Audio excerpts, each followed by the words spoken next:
இளங்கோ அவர்களின் அறைக்குள் அத்தை முல்லையிடம் ஒரு கப் டீயை கொடுத்து அனுப்பியிருந்தார். முல்லை மெதுவாக கதவை தட்டிவிட்டு அறைக்குள் அடி எடுத்து வைத்தாள்.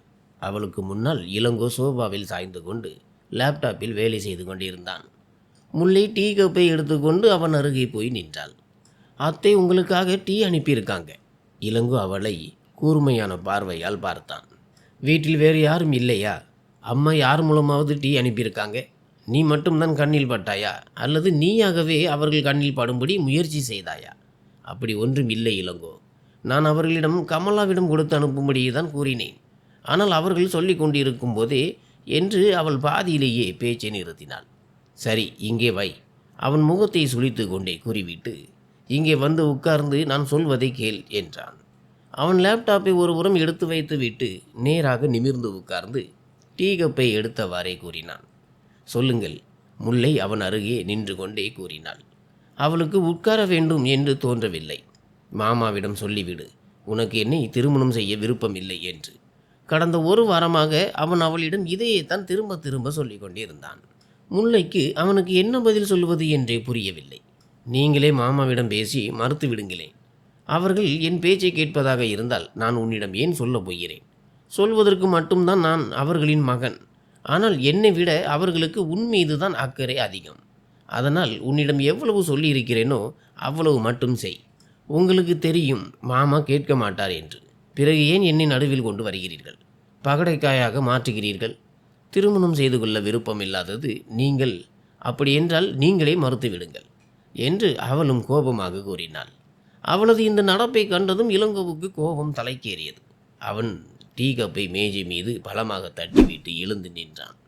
அவன் பயந்து 2 அடி பின் வாங்கினான். உன்னை நான் பகடைக்காயாக மாற்றுவதற்கு நீ யார்? என் பார்வையில் உனக்கு எந்த தகுதியும் அந்தஸ்தும் இல்லை. புரிந்து கொள். நான் உன்னை திருமணம் செய்து கொள்வேன் என்ற மாயையில் மட்டும் இருந்து விடாதே என்று அவன் அவளது நிலையை நினைவூட்டி கோபமாக கூறினான்.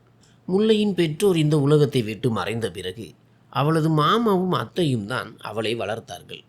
அவள் கலைசெல்வன் அவர்களின் தொழில் கூட்டாளியான செல்வகுமார் அவர்களின் மகள். அவளது பெற்றோர் ஒரு கார் விபத்தில் உயிரிழந்திருந்தனர். கலைசெல்வன் அவர்களும் பரமேஸ்வரி அவர்களும் அவளை தங்கள் சொந்த மகளை போலத்தான் நேசித்தார்கள். அதனால்தான் இன்று அவளை தங்கள் வீட்டு மருமகளாகவும் ஆக்க விரும்பினார்கள். ஆனால் வேறு ஒருத்தியை காதலிக்கும் அவர்தன் மகனிடம் யார் கேட்பது? ஆரம்பத்திலிருந்தே தனக்கு பிடிக்காத, தன் வீட்டிற்கு வந்த பிறகு தன் முக்கியத்துவத்தை குறைத்த இந்த பெண்ணை அவன் எப்படி தன் வாழ்க்கை துணையாக ஏற்றுக்கொள்வான்? எனக்கு எந்த அந்தஸ்தும் இல்லை என்பதும் எனக்கு தெரியும். உங்கள் வாழ்க்கையில் நுழைய வேண்டும் என்ற ஆசையும் எனக்கு இல்லை. மாமா யாரிடம் சொன்னாலும், எந்த உறவில் சொன்னாலும் நான் திருமணம் செய்து கொள்வேன். எனக்கு என் மாமாவை விட வேறு எதுவும் பெரிதல்ல.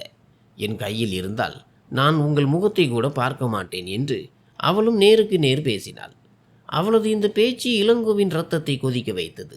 இளங்கோ கோபத்தில் அவளது கையை பிடித்து சுவரோடு சேர்த்து தள்ளினான். நீ என்னை நிராகரிப்பாயா? உனக்கு அவ்வளவு தைரியமா? இப்போது உனக்கு காட்டுகிறேன் இளங்கோ யார் என்று. இப்போது உன்னை திருமணமும் செய்வேன், உன் வாழ்க்கையையும் கேள்விக்குறியாக்குவேன். இப்போது போ. அவன் அவளை கதவை நோக்கி தள்ளினான். அவள் விழவிருந்தாள். ஆனால் கண்களில் கண்ணீருடன் அவனையே பார்த்து கொண்டு வெளியே ஓடினாள். தன் அறைக்கு சென்று கதவை மூடிக்கொண்டு விம்மி விம்மி அழுதாள். அவளது வாழ்க்கையில் இதுவரை யாரும் அவளை இந்த அளவிற்கு அவமானப்படுத்தியதில்லை. ஏன் அவன் தன் மீது இவ்வளவு வெறுப்புடன் இருக்கிறான் என்று அவளுக்கு தெரியவில்லை. காரணமில்லாத இந்த வெறுப்பை தாங்கி தாங்கி முல்லையின் தைரியம் உடைய தொடங்கியது. கலைசெல்வன் அவர்களுக்கு இன்று ஒரு மிகப்பெரிய ப்ராஜெக்ட் கிடைத்த மகிழ்ச்சியில் வீட்டில் ஒரு பெரிய விருந்துக்கு ஏற்பாடு செய்திருந்தார். அனைவருக்கும் அழைப்பு விடுக்கப்பட்டிருந்தது. இளங்கோ இன்னும் இந்த விருந்திற்கு வரவில்லை. அனைவரும் அவனுக்காகவே காத்து கொண்டிருந்தார்கள். ஏனென்றால் இன்றைய ப்ராஜெக்ட் வெற்றிக்கு இளங்கோ தான் முக்கிய காரணம். இந்த ப்ராஜெக்டில் அவன் கடினமாக உழைத்திருந்தான். இதனால் அவர்களுக்கு கோடிக்கணக்கில் லாபம் கிடைத்திருந்தது. வெகு நேரமாகியும் அவன் இன்னும் வரவில்லை. கலைசெல்வன் அவர்களின் தொலைபேசி அழைப்பையும் அவன் எடுக்கவில்லை. கலைசெல்வன் அவர்களே, வெகு நேரமாகி விட்டது. இளங்கோ எப்போது வருவான் என்று தெரியவில்லை. பரமேஸ்வரி அவர்கள் அவன் அருகே வந்து மெதுவாக கூறினாள். இன்னும் 10 நிமிடம் பார்ப்போம். ஏனென்றால் திருமணமும் செய்ய வேண்டுமே. கலைசெல்வன் அவர்கள் உற்சாகமாக கூறினார். பரமேஸ்வரி அவர்கள் ஒரு நிமிடம் கவலையடைந்தாள். ஏனென்றால் இந்த திருமணம் பற்றி இளங்கோவுக்கு தெரியாது. அவளுக்கு அந்த விஷயத்தில்தான் பயமாக இருந்தது. அவன் எல்லோரும் முன்னிலையிலும் மறுத்து விடுவானோ? கலைசெல்வன் அவர்களே, முதலில் நீங்கள் மகனிடம் கேட்டிருக்க வேண்டும் என்று உங்களுக்கு தோன்றவில்லையா? திடீரென்று அவன் இதையெல்லாம் பார்த்தால் கோபித்து கொள்ளப் போகிறான். அவர்கள் பேசிக் கொண்டிருக்கும் போதே இளங்கோவின் கார் வாயில் வழியாக உள்ளே நுழைவது தெரிந்தது. வெள்ளை நிற உடையில் அலங்கரிக்கப்பட்டிருந்த முல்லை கம்பீரமாக வந்திறங்கிய அந்த மனிதனையே பார்த்தாள். அவன் அவளுக்கு வானத்து நிலவை போன்றவன். அவனிடமிருந்து அவள் வெகு தொலைவில் இருந்தாள் என்பதை அவள் அறிவாள். இன்னும் சில நிமிடங்களில் எல்லோரும் முன்னிலையிலும் இளங்கோ திருமணத்தை மறுத்து தன்னை அவமானப்படுத்தப் போகிறான் என்பதும் அவளுக்கு தெரியும். உள்ளே வந்ததும் இளங்கோ தன் தந்தையை கட்டி அணைத்து கொண்டான். இதை பார்த்த அனைவரும் கைதட்டினர். வா, பெரியவர்கள் எப்போதிலிருந்தே காத்து கொண்டிருக்கிறார்கள். திருமணம் முடியட்டும், பிறகு இனிப்பு வெட்டிவிட்டு உணவருந்தலாம். திருமணமா? என்ன திருமணம்? அவன் ஆச்சரியப்பட்டான். மகனே, உனக்கும் முல்லைக்கும் தான். நேற்று தானே நீ சம்மதித்தாய். அவன் நேற்று இரவே முல்லையை திருமணம் செய்ய சம்மதம் தெரிவித்திருந்தான். ஆனால் அதற்காக ஒரு நாள் முன்பு சம்மதித்தால் அடுத்த நாளே தந்தை திருமண அதிர்ச்சி கொடுப்பார் என்று அவன் நினைக்கவில்லை. ஆனால் அப்பா, இவ்வளவு சீக்கிரமாகவா? அவன் நெற்றியை சுருக்கினான். மகனே, சம்மதம் சொல்லிவிட்ட பிறகு ஏன் தாமதம்? வாருங்கள், திருமண சடங்குகளை ஆரம்பியுங்கள். இளங்கோவும் வேறு வழியின்றி பெரியவர்கள் அருகே அமர்ந்தான். இந்த நேரத்தில் அவன் மிகுந்த கோபத்தில் இருந்தான். ஆனால் தந்தை எதிரே அவன் ஒருபோதும் உரத்த குரலில் பேசியதில்லை. அதனால் இன்று அவனுக்கு விருப்பம் இல்லாவிட்டாலும் தந்தையின் பேச்சை கேட்க வேண்டியதாயிற்று. உள்ளே அறையில் இருந்து முல்லையிடம் சம்மதம் வாங்கிய பிறகு பெரியவர்கள் இளங்கோவை நோக்கி வந்தார். இளங்கோ, உங்களுக்கும் செல்வகுமார் அவர்களின் மகள் முல்லைக்கும் முறையான திருமண உறுதிமொழி செய்யப்பட்டுள்ளது. உங்களுக்கு இந்த திருமணம் சம்மதமா? தந்தையின் பார்வையை பார்த்ததும் இளங்கோவின் மறுப்பு பேச்சு அப்படியே நின்றது. அவன் மெதுவாக சம்மதம் என்று கூறினான். வாழ்த்துக்கள். திருமணம் முடிந்த பிறகு பெரியவர்கள் வாழ்த்து கூறினர். இனிப்பு வெட்டும் சடங்கின் போது முல்லையும் வெளியே அழைக்கப்பட்டாள். அனைவரின் பலத்த கைத்தட்டலுக்கு இடையே இருவரும் சேர்ந்து இனிப்பை வெட்டினார்கள். ஆனால் இளங்கோ அவளது கையை மிகவும் பலமாக பிடித்திருந்தான். தான் எவ்வளவு கோபத்தில் இருக்கிறேன் என்பதை அவன் அவளுக்கு உணர்த்தி கொண்டிருந்தான். உணவு பரிமாறத் தொடங்கியது. இளங்கோ ஒரு தொலைபேசி அழைப்பை எடுத்தவாறே அங்கிருந்து சற்று தூரம் தள்ளி சென்றான். இளங்கோ, நாம் ஒருவரை ஒருவர் காதலிக்கிறோம். நீ எப்படி இதை செய்தாய்? மறுமுனையில் அபிராமி இருந்தாள். அவனது காதல், அவனது விருப்பம். உனக்கு யார் சொன்னது? அவன் ஆச்சரியப்பட்டான். எனக்கு யார் சொன்னார்கள் என்பது விஷயம் அல்ல. விஷயம் என்னவென்றால் இது உண்மையா பொய்யா என்பதுதான். இளங்கோ, நீ என்னை குழந்தை என்று நினைத்தாயா? யார் திருமணத்தில் உட்கார வைத்தாலும் நீ அமைதியாக உட்கார்ந்து விடுவாயா? அவள் அழுகை குரலில் கூறினாள். உனக்கு தெரியும் அபிராமி, என் தந்தையிடம் என்னால் எதற்கும் மறுப்பு சொல்ல முடியாது என்று. அப்படி என்றால் என் நிலைமை என்ன? அவள் அழுது கொண்டிருந்தாள். நீதான் என் காதல் அபிராமி. உன் இடத்தை யாராலும் பிடிக்க முடியாது. இந்த முல்லையால் கண்டிப்பாக முடியாது. இன்று உனக்கு இந்த திருமண செய்தி எப்படி கிடைத்ததோ அதேபோல் விவாகரத்து செய்தியும் விரைவில் கிடைக்கும். கவலைப்படாதே, என்னை நம்பு என் உயிரே. அவன் அவளை சமாதானப்படுத்தி அழ வேண்டாம் என்று கூறினான். முல்லை இன்று பல நாட்களுக்கு பிறகு பல்கலைக்கழகத்திற்கு வந்திருந்தாள். கல்லூரியில் அவளுக்கு கதிர் மற்றும் யாழினி ஆகிய இரு நண்பர்கள் மட்டுமே இருந்தார்கள். இவர்கள் இருவர் என்பதால் தான் முல்லையின் வாழ்க்கையில் மகிழ்ச்சியே இருந்தது. அவர்கள் இருவரும் அவளை உண்மையிலேயே நேசித்தார்கள். திடீரென்று நடந்த திருமணம் பற்றி கதிர் அவளிடம் கேட்டதும் அவள் அழுதுவிட்டாள். இப்போது கதிர் கவலையுடன் அவளை பார்த்தான். முல்லை, ஏதேனும் விஷயம் உன்னை வருத்துகிறதா? நீ என்னிடம் சொல்லலாம். கதிரின் பேச்சை கேட்டு அவள் வலுக்கட்டாயமாக புன்னகைத்து விட்டு தலையசைத்தாள். தன் காரணத்தால் தன் நண்பர்கள் வருத்தப்படக்கூடாது என்று நினைத்தாள். அதனால் எல்லாவற்றையும் மறைத்து விட்டாள். அப்போது தூரத்தில் இருந்து யாழினி வருவது தெரிந்தது. அவள் நேராக வந்து அவளை கட்டி அணைத்து கொண்டாள். போ துரோகி, போ. நான் உன்னிடம் பேச மாட்டேன். தனியாகவே திருமணம் செய்து கொண்டாய். எங்களை கூப்பிடக்கூட வேண்டும் என்று நினைக்கவில்லை. அந்த எப்போதும் சிரித்து கொண்டிருக்கும் சுட்டித்தனமான யாழினி முல்லையின் வாழ்க்கையில் இறைவனால் அளிக்கப்பட்ட ஒரு பெரிய வரப்பிரசாதம். எனக்கே தெரியாது, பிறகு உங்களுக்கு நான் எப்படி சொல்வது? அவள் மெதுவாக கூறினாள். சரி, அப்படி என்றால் விருந்து கொடுக்க வேண்டும். வா, விருந்து கொடு என்று அவள் முல்லையின் கையை பிடித்து இழுக்க தொடங்கினாள். முல்லை உதவி கோரும் பார்வையுடன் கதிரை பார்த்தாள். அவன் அவள் செல்வதை பார்த்து புன்னகைத்தான். அவள் கல்லூரிக்கு வராத நேரத்தில் யாழினிக்கும் அவனுக்கும் இடையே எவ்வளவு சண்டைகள் நடந்தன என்பதும் இப்போது அவள் அவனுடன் பேசாமல் இருப்பதும் அவளுக்கு எப்படி தெரியும்? இருவருக்குள்ளும் ஊடல் நடந்து கொண்டிருந்தது. அட நில்லு, கதிரையும் வரவிடு. முல்லை யாழினியை தடுத்து கூறினாள். அவன் வந்து 2 பெண்களுக்கு நடுவில் என்ன செய்வான்? அவனுக்கு என்ன வேலை? அவன் அங்கேயே இருக்கட்டும் என்று அவள் சலித்து கொண்டாள். அவனும் தன் நண்பன் தானே, பிறகு நாம் கொண்டாட்டத்தையும் சேர்ந்து தானே செய்வோம். இல்லை, நீ எனக்கு தனியாக கொடு, அவனுக்கு தனியாக கொடுத்து விடு. இப்போது என் கூட வா. யாழினி மீண்டும் அவளை இழுத்தாள். அதற்குள் மாகி கதிரின் அருகே வந்து நின்றாள். கதிர், தயவு செய்து எனக்கு இந்த கேள்வி புரியவில்லை, கொஞ்சம் விளக்குகிறாயா? மாகி மிகவும் அன்பாக கேட்டாள். அவன் பதிலளிப்பதற்குள் யாழினி கோப நெருப்பாக அவன் அருகே வந்தாள். இல்லை, அவனால் விளக்க முடியாது. இப்போது நாங்கள் உணவகத்தில் கொண்டாடப் போகிறோம். நீ வேறு யாரிடமாவது பேசு. யாழினி முகத்தை கோணலாக வைத்து கொண்டு பேசிவிட்டு கதிரின் மணிக்கட்டை வலுக்கட்டாயமாக பிடித்து இழுத்தாள். அவன் ஆச்சரியப்பட்டான். என்ன கொண்டாட்டம்? எனக்கு எதுவும் தெரியவில்லையே, மாகி உரத்த குரலில் கேட்டாள். யாழினி சற்று நின்று அவளை பார்த்து பெருமூச்சு விட்டாள். இது நான், இவர்கள் என் நண்பர்கள்.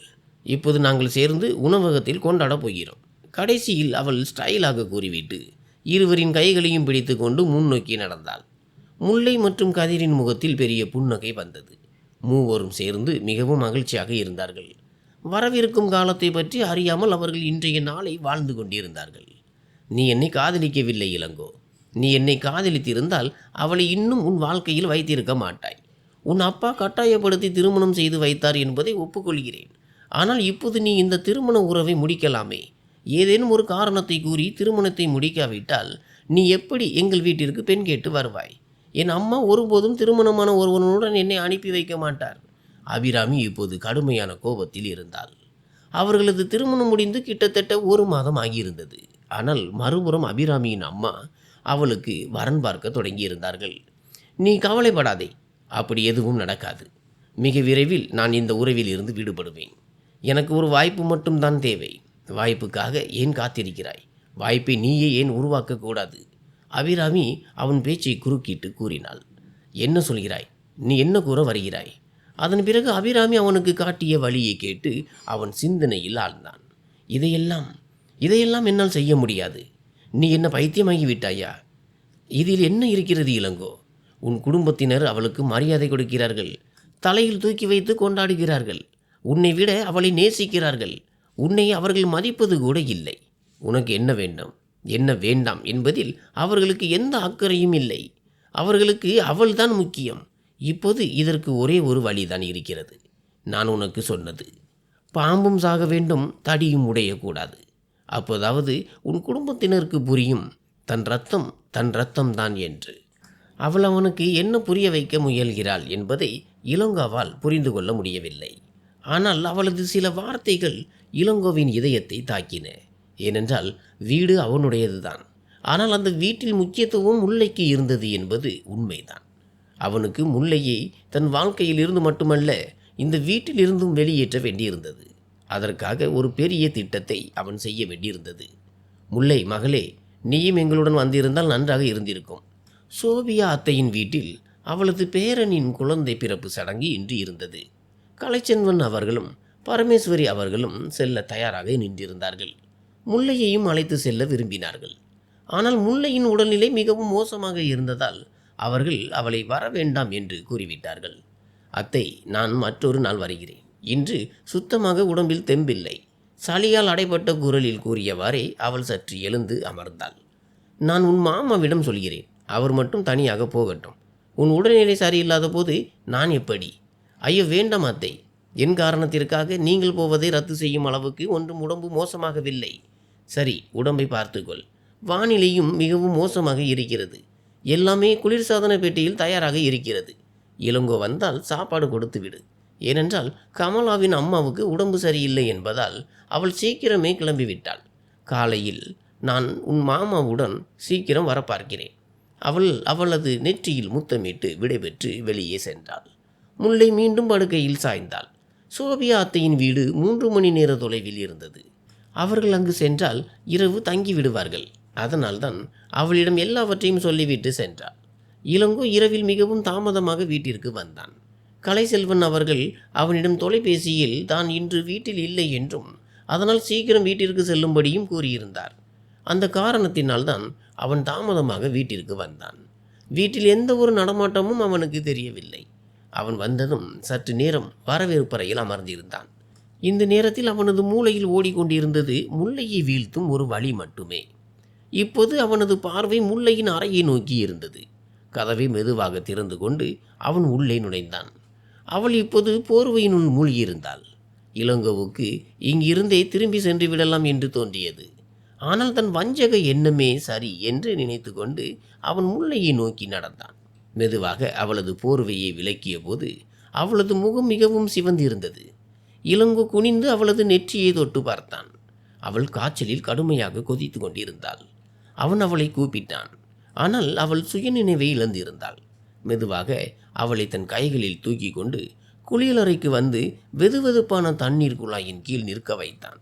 அவள் காய்ச்சலின் மயக்கத்தில் அவனது கைகளில் தஞ்சமடைய முயன்றாள். குளிர்கிறது. அவளால் பேச்சை முடிக்க முடியவில்லை. இளங்கோ தண்ணீரை மூடிவிட்டு அவளை மீண்டும் அறைக்கு கொண்டு வந்து படுக்கையில் படுத்தினான். இந்த நொடிகளில் அவள் நடுங்கி கொண்டிருந்தாள். அவளது முகத்தின் அருகே குனிந்தான். அவளது கண்கள் மூடியிருந்தன. உதடுகள் நடுங்கின. உடம்பில் லேசான நடுக்கம் இருந்தது. அவளது காய்ச்சலின் தீவிரத்தை பயன்படுத்தி கொள்ள அவன் நினைத்தான். நொடிகள் நகர்ந்து கொண்டே இருந்தன. அவன் அவளை தன் அருகில் இழுத்து கொண்டான். முல்லைக்கு தன் மீது ஒரு பாரம் தெரிந்தது. அவளது சுவாசம் நின்றது. அவள் அவனை பின்னே தள்ள முயன்றாள். ஆனால் இளங்கோ அவளது இரு கைகளின் மணிக்கட்டுகளையும் தலையணையின் மீது பிடித்து கொண்டான். தான் என்ன செய்ய வேண்டும் என்று அவன் முடிவு செய்து விட்டான். இந்த வாய்ப்பை அவன் இழக்க விரும்பவில்லை. என்னை விடுங்கள் இளங்கோ, தயவு செய்து இப்படி செய்யாதீர்கள். அவள் சுயநினைவுக்கு திரும்பி கொண்டிருந்தாள். தன் மீது குனிந்திருந்த இளங்கோவை பார்த்து அவள் துடித்தாள். தன் மீது வெறுப்பை உமிழ்ந்த ஒரு மனிதன் இப்படி தனக்கு இவ்வளவு அருகில் வருவான் என்று அவளால் நம்ப முடியவில்லை. அதுவும் இரவின் இருளையும் தனிமையையும் பயன்படுத்தி கொண்டு. தூர விலகுங்கள், இல்லையென்றால் அத்தையிடம் உங்களை பற்றி புகார் சொல்வேன் என்று அவள் கத்தினாள். ஆனால் அவளது குரல் இளங்கோவின் பிடிவாதத்திற்குள் ஒடுங்கி போனது. அமைதியாக உன்னை என்னிடம் ஒப்படைத்து விட்டால் அது உனக்கு நல்லது. அவனது வார்த்தைகளை கேட்டு முல்லையின் கண்களில் இருந்து கண்ணீர் துளிகள் விழுந்தன. ஆனால் இளங்கோ சற்றும் இரக்கம் காட்டவில்லை. அவன் அபிராமின் வார்த்தைகளை கேட்டு ஒரு அழகான புனிதமான திருமண உறவை தானே பாழாக்கினான். அவன் முல்லையை உள்ளுக்குள் உடைத்தெறிந்தான். என்ன, ஏன் தொலைபேசி அழைப்பு செய்தாய்? அவள் கோபமாக கத்தினாள். நீ மிகவும் மரியாதை இல்லாதவனாக மாறிவிட்டாய். கொஞ்சம் கூட பேசும் முறையே தெரியவில்லை. கதிர் குறை கூறும் துணியில் கூறினான். ஓ ஹலோ, எனக்கு மரியாதையை கற்றுக் கொடுக்காதே, விஷயத்தை சொல் என்று அலட்சியமான துணியில் கூறிவிட்டு நான் இப்போது உன்னை சந்திக்க வேண்டும் என்றாள். கதிர் விவாதிக்காமல் நேரடி விஷயத்திற்கு வருவது நல்லது என்று நினைத்தான். ஏன் சந்திக்க வேண்டும்? சந்தித்தால் சொல்கிறேன், முகவரி அனுப்புகிறேன், உடனே வா. அவன் கட்டளையிட்டு விட்டு அழைப்பை துண்டித்தான்.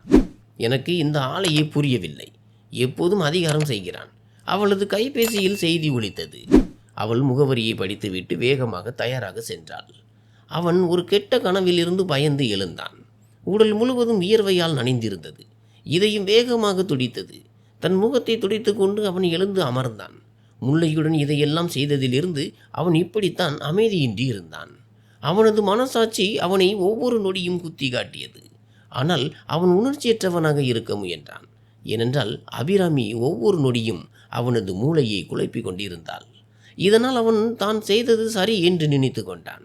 பிறகு சில நொடிகள் எல்லாவற்றையும் மறந்து விடுவான். ஆனால் தனிமையாக இருக்கும் போதெல்லாம் தனக்குள் ஏதோ ஒன்று உடைவதை உணர்வான். படுக்கையில் இருந்து எழுந்து அவன் பால்கனிக்கு வந்தான். குளிர்ந்த காற்றை சுவாசித்து கொண்டு கருத்த வானத்தை பார்க்க தொடங்கினான்.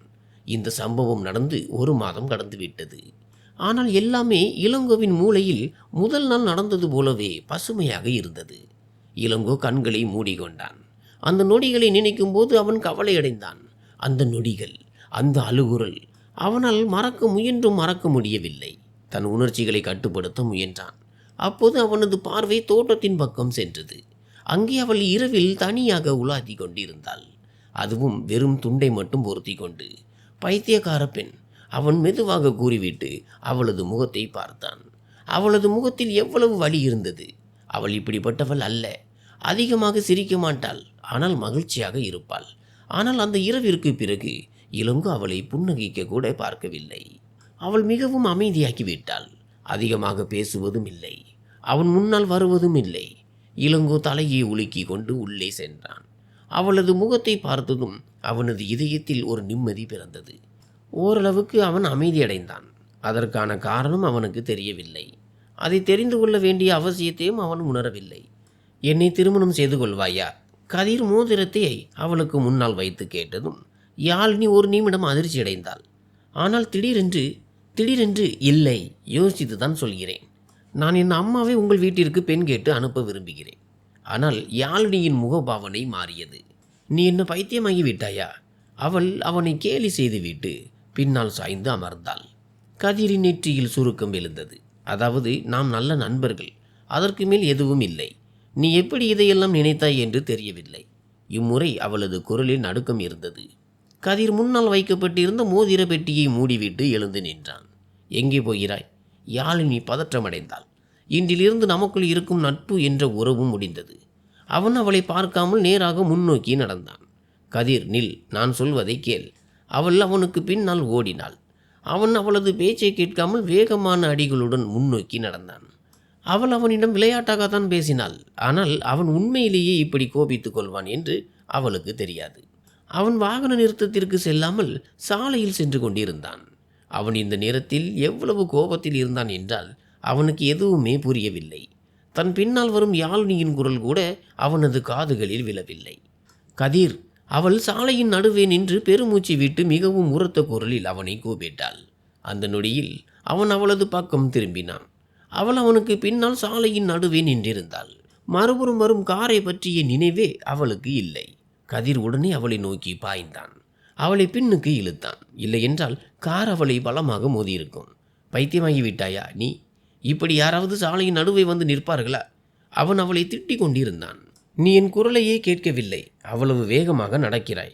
அவள் மெதுவாக கூறினாள். திரும்பிப்போ, அவன் கடுமையான தொனியில் கூறிவிட்டு மீண்டும் நின்றான். திரும்பி போவதற்காக நான் வரவில்லை, என் மோதிரத்தை கொடு. யாழினி அவனது கையில் இருந்து அந்த பெட்டியை வாங்க முயன்றாள். ஏன்? நெற்றியை சுருக்கி கொண்டு அவளை முறைத்தான். கதிர், இப்போது என்னுடைய பொருள் என்னுடையதுதான், புரிந்துகொள், கொடு எனக்கு.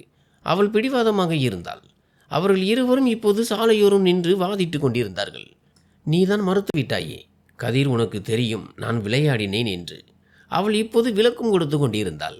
ஆனால் நான் விளையாடும் நிலையில் முன்பும் இல்லை, இப்பொழுதும் இல்லை. பேச்சு முடிந்து விட்டது, திரும்பி போ. கதிரின் தொனி குளிர்ச்சியாக இருந்தது. யாழினியின் கண்கள் கலங்கின. என் மோதிரத்தை கொடு கதிர். அவள் இம்முறை பெருமூச்சு விட்டு உரத்த குரலில் கோரினாள். கண்ணீரையும் அவளால் தடுக்க முடியவில்லை. இங்கே சாலையில் நின்று நாடகமாட வேண்டிய அவசியம் இல்லை. அவன் கோபமான தொனியில் கூறினான். மோதிரத்தை கொடு. அவள் அவனது சட்டையை பிடித்து அவனது கண்களை நேராக பார்த்து அழுது கொண்டே கூறினாள். அந்த நேரம் கடந்து விட்டது. நீ அதை இழந்து விட்டாய். கதிரின் தொனி அமைதியானது. யாழினி மெதுவாக அவனது சட்டையை விட்டாள். தன் கண்ணீரை துடைத்து கொண்டு தலையசைத்து விட்டு அங்கிருந்து ஓடினாள். பெரிய ஆபத்து. கதிர் அவளுக்கு பின்னால் ஓடினான். அவள் இப்போது சாலையின் நடுவே ஓடிக்கொண்டிருந்தாள். கதிர் உடனே அவளை பிடித்து அவளது கையை தாங்கி தன் காரை நோக்கி அழைத்து சென்றான். உனக்கு அறிவு இருக்கிறதா இல்லையா? காரில் அவளை உட்கார வைத்து விட்டு அவன் ஓட்டுநர் இருக்கைக்கு வந்தான். யாழினி அமைதியாக இருந்தாள். அவன் காரை செலுத்தினான். சில நொடிகள் இருவருக்கும் இடையே அமைதி நிலவியது. ஒரு அழகான இடத்தில் காரை நிறுத்திவிட்டு கதிர் அவளது பக்கம் திரும்பினான். சுற்றிலும் மரங்களும் பசுமையும் இருந்தன. ஒன்றிரண்டு மனிதர்கள் மட்டுமே இருந்தனர். கதிர் பெட்டியை திறந்து மோதிரத்தை அவளது விரலில் அணிவித்தான். அவள் அப்போதும் அமைதியாக இருந்தாள். கண்ணீரை துடைத்ததால் கன்னங்கள் சிவந்திருந்தன.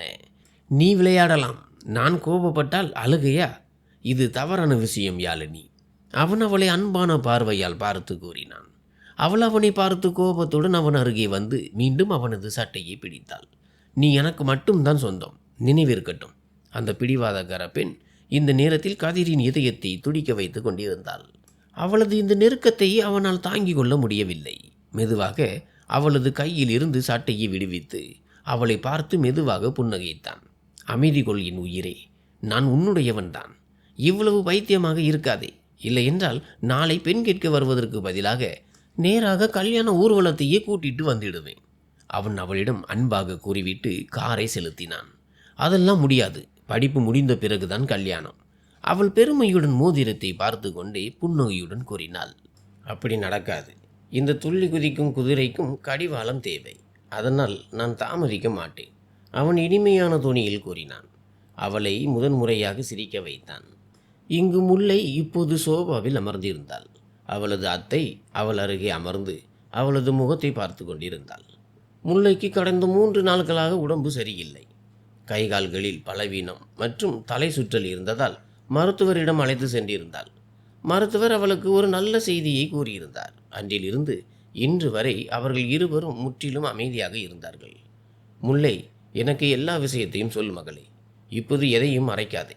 அவள் அவளது கையை பிடித்து கூறினாள். முல்லையின் கண்களில் இருந்து கண்ணீர் வழிந்தது. பேசுவதாக இருந்தால் இவ்வளவு காலம் ஏன் காத்திருக்கப் போகிறாய்?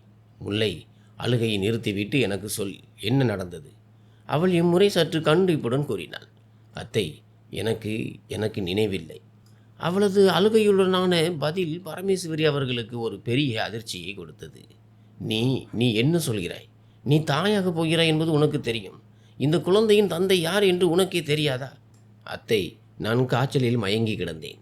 எனக்கு தெரியவில்லை. அந்த நபர் வந்தார். என்னால் பார்க்க முடியவில்லை. நான் சுயநினைவில் இல்லை. அவள் 2 கைகளாலும் முகத்தை மூடிக்கொண்டு விம்மி விம்மி அழுதாள். பரமேஸ்வரி அவர்களின் நிலைமை உடலில் இரத்தமே இல்லாதது போல் இருந்தது. இந்த விஷயம் உன் மாமாவுக்கோ அல்லது இளங்கோவுக்கோ தெரிந்தால் எல்லாமே அழிந்துவிடும். அவளும் அழுதாள். அவர்களுக்கு என்ன செய்வது என்றே புரியவில்லை. இதையெல்லாம் தெரிந்த பிறகு இளங்கோ உறவை முறித்து கொண்டால் என்ன செய்வது என்று அவள் இதயத்தில் கையை வைத்து கொண்டாள். அத்தை, நான் எல்லா முடிவிற்கும் தயாராக இருக்கிறேன். என் மீது எந்த தப்பும் இல்லை என்பது எனக்கு தெரியும். என் மயக்க நிலை பயன்படுத்தி கொள்ளப்பட்டது. ஆனால் என் காரணத்தால் இந்த வீடு சிதறுவதை என்னால் பார்க்க முடியாது. நீங்கள் மாமாவிடமும் இளங்கோவிடமும் உண்மையை சொல்லிவிடுங்கள். அவள் முதன்முறையாக ஒரு உறுதியான முடிவை எடுத்திருந்தாள். அவன் உனக்கு விவாகரத்து கொடுத்து விட்டால் இந்த குழந்தையின் நிலை என்ன ஆகும்? அவள் குழம்பினாள். இந்த நேரத்தில் முல்லை தயாராகி இருந்தாள். முல்லை தன் வயிற்றின் மீது கையை வைத்து கொண்டு விம்மினாள். இதன் விதியும் இதன் அம்மாவை போலத்தான் இருக்கும். அம்மாவை போல இதுவும் உங்கள் ஆதரவில் வளரத் தொடங்கும். வார்த்தைகளை நிறுத்து, இல்லையென்றால் என்னிடம் அடி வாங்குவாய். அவளை இழுத்து தன் நெஞ்சோடு அணைத்து கொண்டாள்.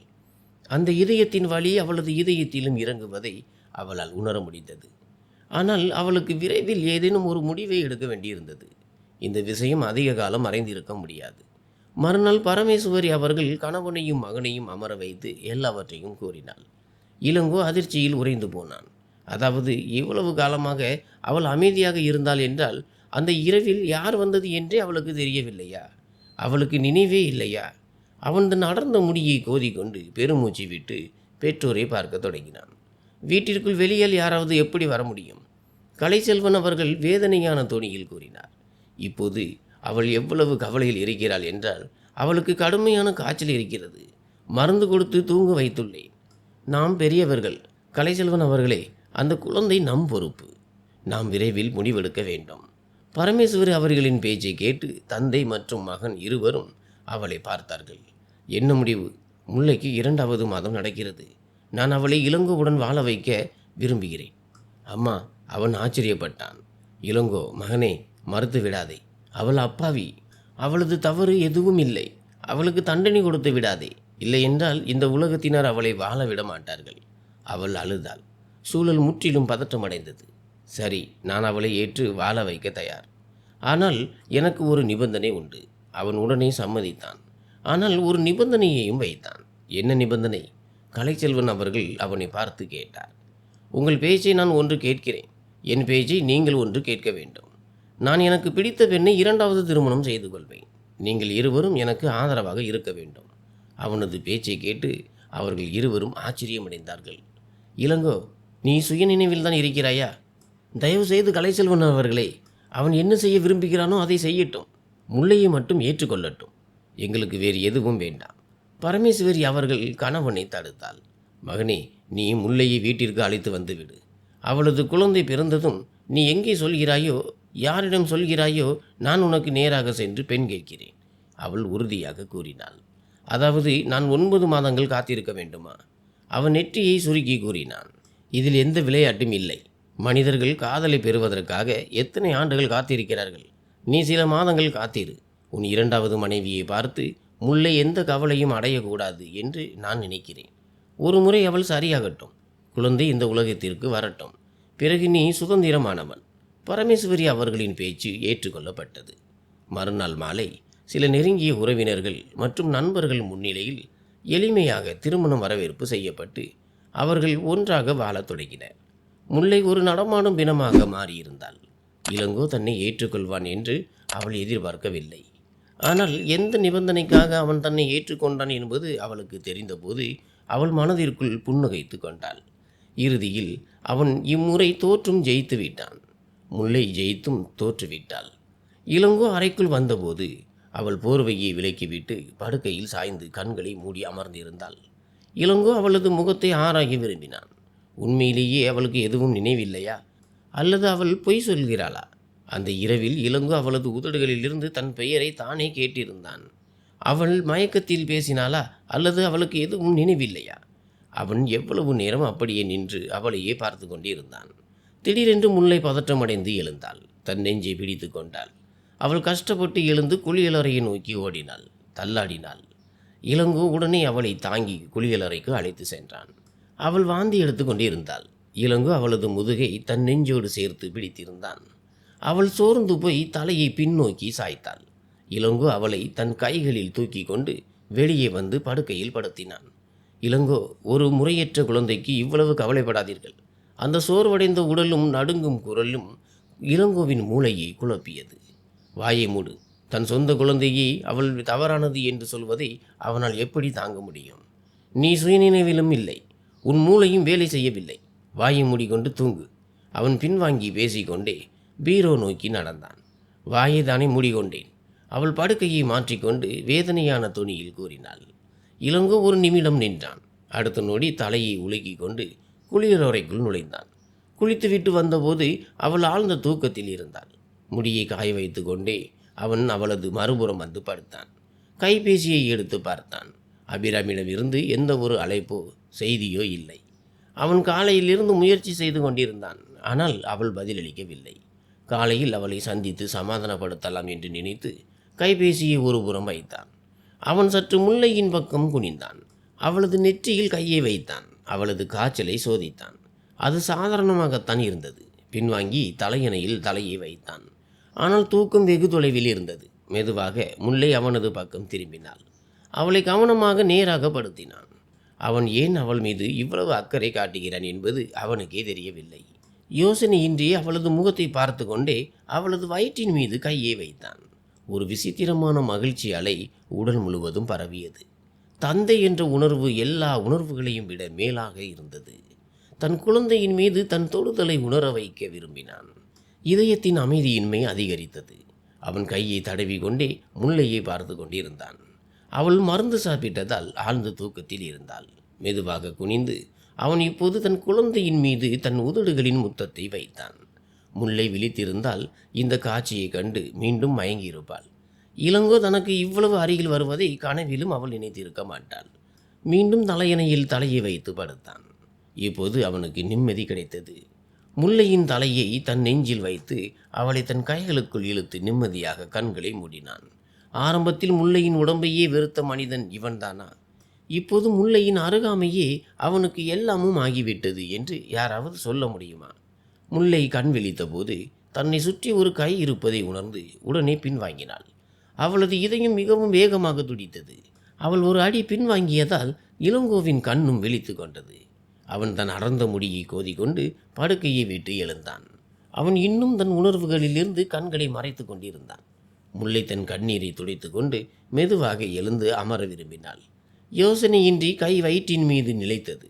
ஏதோ ஒரு விசித்திரமான உணர்வு பிறந்தது. ஒரு நிம்மதி. குறைந்தபட்சம் இதை யாரும் தவறானது என்று சொல்ல மாட்டார்கள், இதன் அம்மாவை தவிர. அவள் கசப்பான புன்னகையை உதிர்த்தாள். உன்னிடம் பேச விரும்பவில்லை. அவளை வீட்டிற்கு அழைத்து வர நீ எப்படி சம்மதித்தாய்? அவளை நடத்தை கெட்டவள் என்று கூறி நீ விட்டு விடுவாய் என்று தானே நமக்குள் பேசப்பட்டது. அவளது குழந்தை தவறானது என்று தானே. அபிராமி தேவையில்லாமல் பேசிக்கொண்டிருந்தாள். வார்த்தைகளை அளந்து பேசு அபிராமி. அது என் குழந்தை. என் குழந்தையை பற்றி தவறாக எதையும் கேட்க மாட்டேன். இன்று முதல் முறையாக இளங்கோவின் தொனியும் நடையும் மாறியது. அபிராமி ஆச்சரியத்துடன் அவளை பார்த்தாள். இளங்கோ தன் கண்ணாடியை கலற்றி ஒருபுறம் வைத்தான். பார் அபிராமி, நான் என் அம்மாவிடம் பேசிவிட்டேன். குழந்தை இந்த உலகத்திற்கு வந்ததும் நம் இருவரின் திருமணத்தை அவர்களே முன்னின்று நடத்துவார்கள். அப்படியா? அப்போ நீ முல்லையை விட்டு விடுவாயா? அவள் சோகமான துணியில் கேட்டாள். ஒரு நிமிடம் அமைதி நிலவியது. அதே நொடியில் கைபேசியில் அழைப்பு வந்தது. முல்லை அழைக்கிறாள். அதை பார்த்து கொண்டே அபிராமியை பார்த்தான். அபிராமியின் கலங்கிய கண்களும் அந்த எண்களின் மீது தான் இருந்தன. இளங்கோ அழைப்பை ஏற்றான். இளங்கோ, தயவு செய்து சீக்கிரம் வீட்டிற்கு வாருங்கள். அத்தையின் உடம்பு மிகவும் மோசமாகிவிட்டது. அவர்கள் கண்களை திறக்கவில்லை. அந்த அழுகை குரலை கேட்டு அவன் பதற்றமடைந்து எழுந்து நின்றான். எங்கே போகிறாய்? என் கேள்விக்கு பதிலளிக்காமல். அபிராமி அவனது வழியில் வந்து நின்றாள். அவன் ஒரு வார்த்தை கூட பதிலளிக்காமல் அங்கிருந்து சென்றான். அபிராமி அழுது அழுது மிகவும் மோசமான நிலைக்கு சென்றாள். அவள் இப்போது வருத்தப்பட்டாள். ஆனால் ஒரு விஷயத்தை அவளால் உணர முடிந்தது. இன்னும் இந்த உலகத்திற்கு வராத அந்த குழந்தைக்குள் எவ்வளவு சக்தி இருந்தது என்று. இளங்கோ பரமேஸ்வரி அவர்களை அழைத்து கொண்டு மருத்துவமனைக்கு வந்தான். அவளது சர்க்கரை அளவு ஆபத்தான அளவிற்கு அதிகரித்திருந்தது. கவலைப்படாதே, அவள் இப்போது நலமாக இருக்கிறாள். நல்ல வேளை நீங்கள் அவளை மருத்துவமனைக்கு அழைத்து வந்தீர்கள். இல்லை என்றால் சற்று தாமதித்திருந்தால் அவளது உயிருக்கே ஆபத்தாயிருக்கும். மருத்துவர் அவனது தோளில் தட்டி கொடுத்து விட்டு சென்றார்.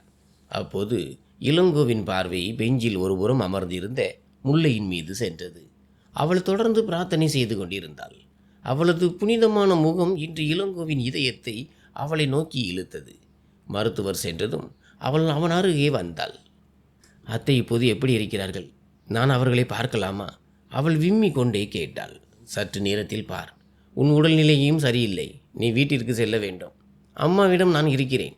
அவன் சாதாரண நாட்களை விட அன்பாக பேசினான். இதை கேட்டு முல்லை ஆச்சரியமடைந்தாள்.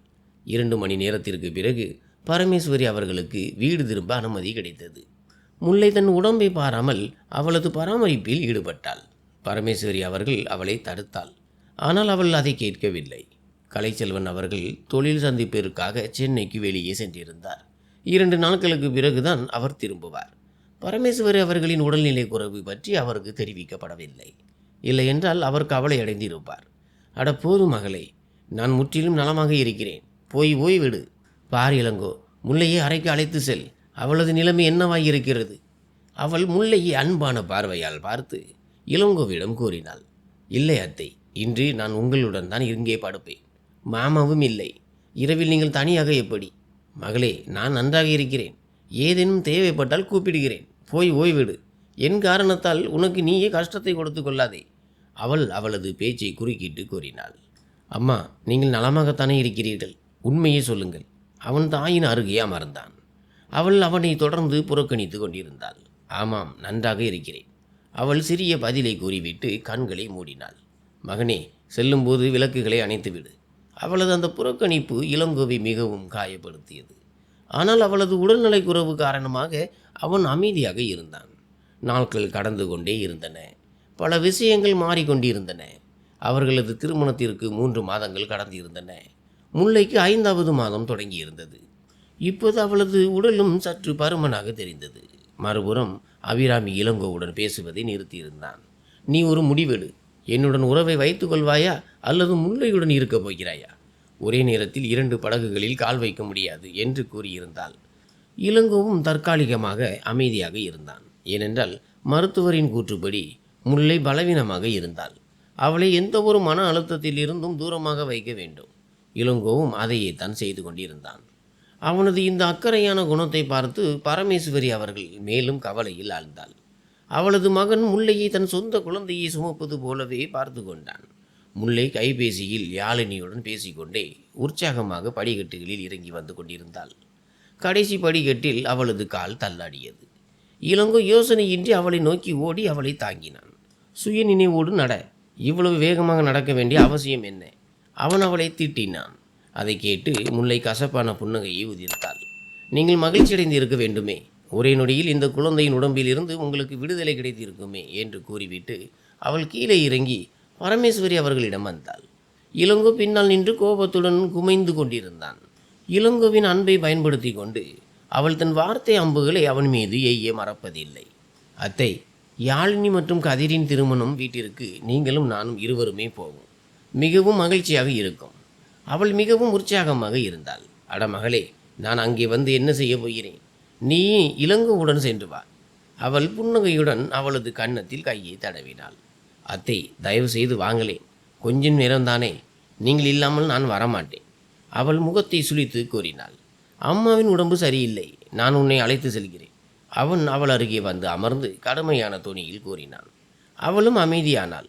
ஏனென்றால் பரமேஸ்வரி அவர்கள் அவளுக்கு அன்பாக புரிய வைத்திருந்தாள். அவள் காரில் இளங்கோவுடன் அமர்ந்து யாழினியின் திருமணத்திற்கு சென்று கொண்டிருந்தாள். அவளது இதயம் கதிர் மற்றும் யாழினிக்காக மிகவும் மகிழ்ச்சியாக இருந்தது.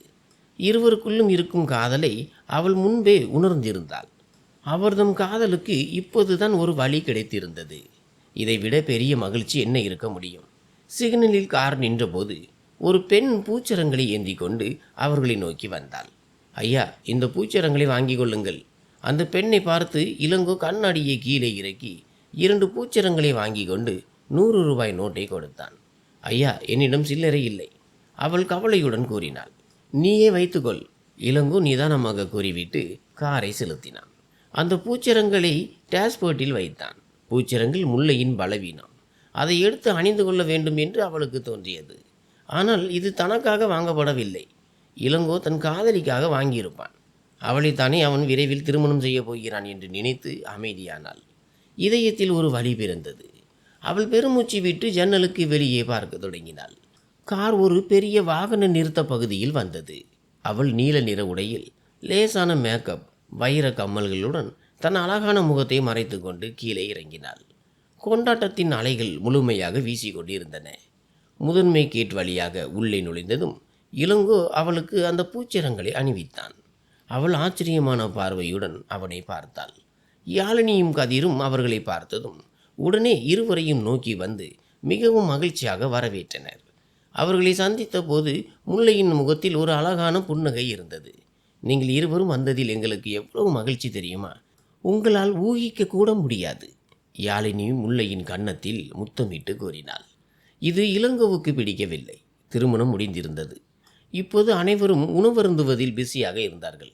யாழினி, கதிர் மற்றும் முல்லை ஆகியோர் தங்கள் உலகத்தில் மூழ்கி ஒரு மேஜையில் அமர்ந்து சுற்றியிருப்பவை அனைத்தையும் மறந்திருந்தார்கள். இவர்கள் இருவர்தான் இன்றைய மணமக்கள் என்று யாராலும் சொல்ல முடியாது. அவர்களுடன் ஒரு நாற்காலியில் அமர்ந்திருந்த இளங்கோ மிகவும் அமைதியான பார்வையுடன் முல்லையையே பார்த்து கொண்டிருந்தான்.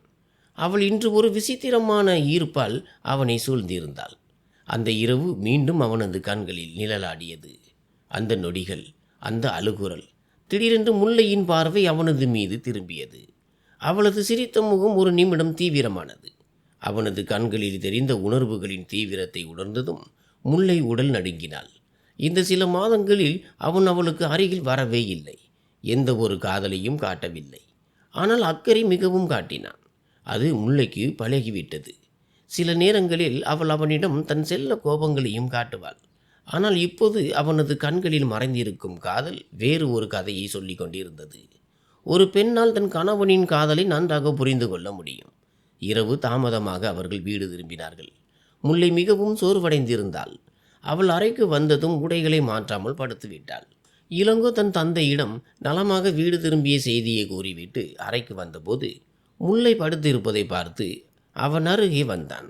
அவளது கால்களை நோக்கி அவனது பார்வை சென்றது. அவன் தன் உதடுகளை கடித்தான். அவளது காலணிகளை கலற்றிவிட்டு அவளது மென்மையான கால்களை தொட்டதும் முல்லை உடனே கண் விழித்தாள். கால்களை ஏன் தொடுகிறீர்கள்? அவள் தன் கால்களை பின்னுக்கு இழுத்தாள். மிகவும் வீங்கி இருக்கின்றன அல்லவா? அவன் தன் போக்கில் கூறினான். தயவு செய்து தொடாதீர்கள். அவள் தன் கால்களை மீண்டும் பின்னுக்கு இழுத்தாள். அவன் எழுந்து நின்றான். உடைகளை மாற்றிக்கொண்டு நிம்மதியாக தூங்கு, இல்லை என்றால் வலிக்கும். என் வாழ்க்கை முழுவதுமே வழியாகத்தான் மாறிவிட்டது. அவள் பெருமூச்சு விட்டு சுவரில் சாய்ந்து அமர்ந்தாள். ஆனால் பிறகு எழுந்து உடைகளை மாற்றிக்கொண்டாள். விளக்குகளை குறித்துவிட்டு அவனும் அவள் அருகே வந்து படுத்தான். அவன் முல்லை தூங்குவதற்காக காத்து கொண்டிருந்தான். அப்போதுதான் தன் குழந்தையை அவனால் உணர முடியும். ஆனால் இன்று அவள் மீண்டும் மீண்டும் படுக்கையை மாற்றிக்கொண்டிருந்தாள். பிறகு இளங்கோவின் பக்கம் திரும்பினாள். இருவரின் பார்வைகளும் ஒரு நிமிடம் சந்தித்தன.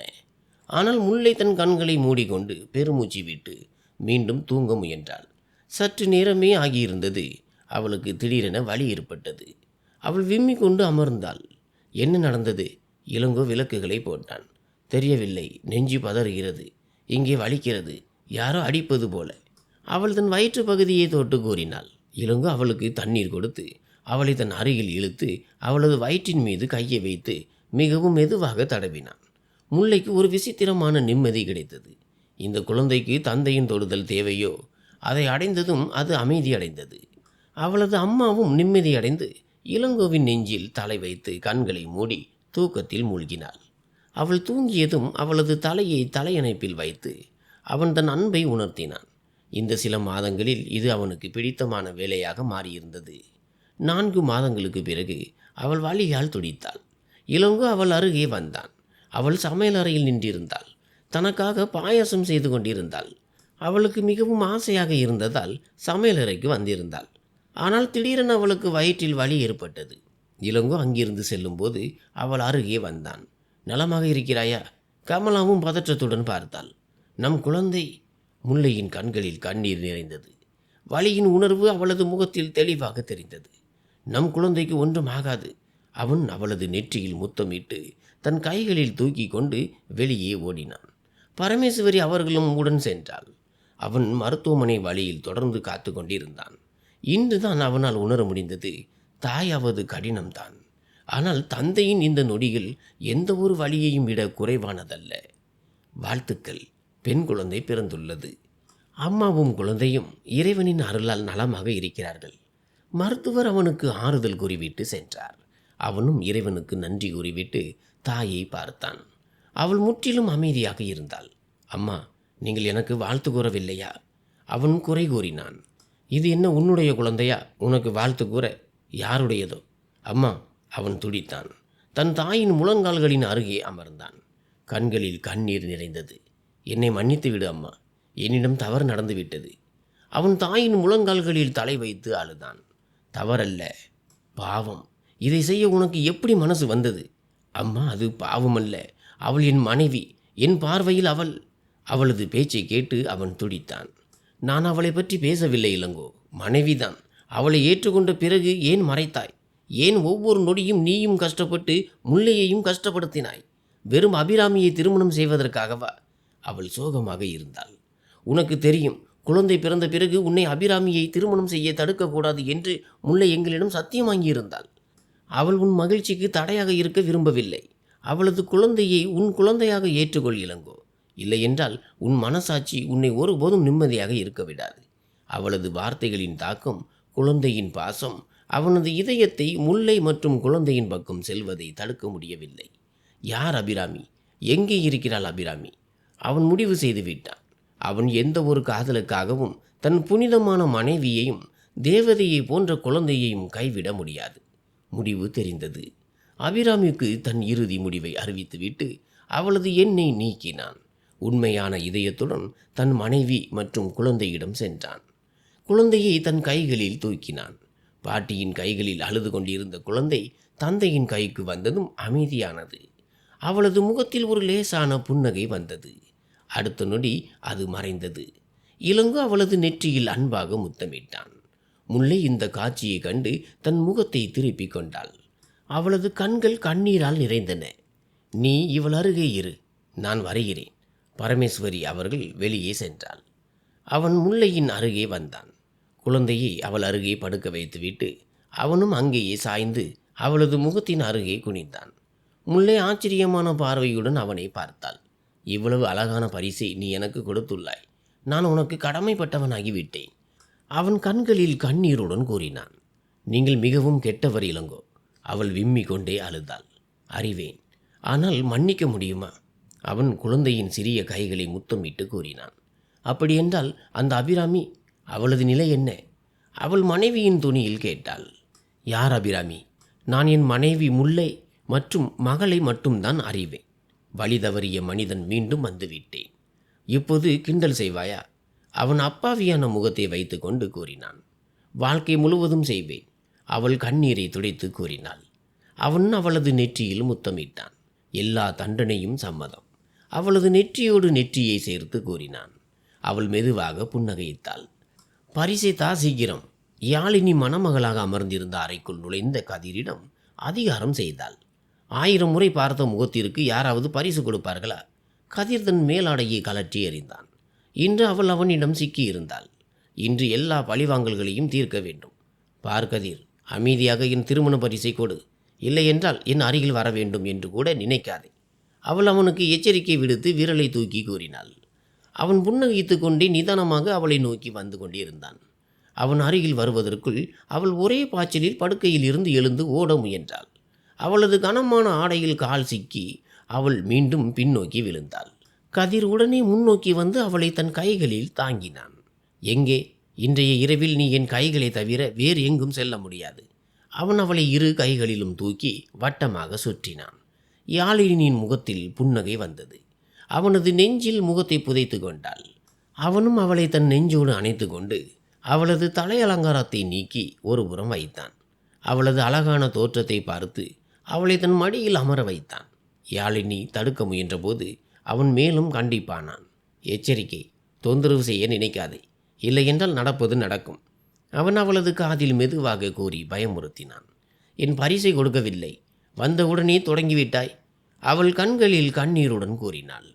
கதிர் அவளது நெற்றியில் மரியாதையான முத்தத்தை கொடுத்து ஒரு பெட்டியை அவளை நோக்கி நீட்டினான். இந்தா, அழாதே. அவன் அவளை தன் மடியில் அமர வைத்து பெட்டியை திறந்தான். அவளுக்கு அழகான இடுப்பு சங்கிலியை அணிவித்தான். அவனது அன்பான தொடுதல் அவளை நெகிழ வைத்தது. அவன் விளக்குகளை அணைத்துவிட்டு அவளது நிழலாக மாறினான். காதலின் அரவணைப்பில் மூழ்கி அவர்கள் ஒருவருக்கொருவர் சொந்தமானார்கள்.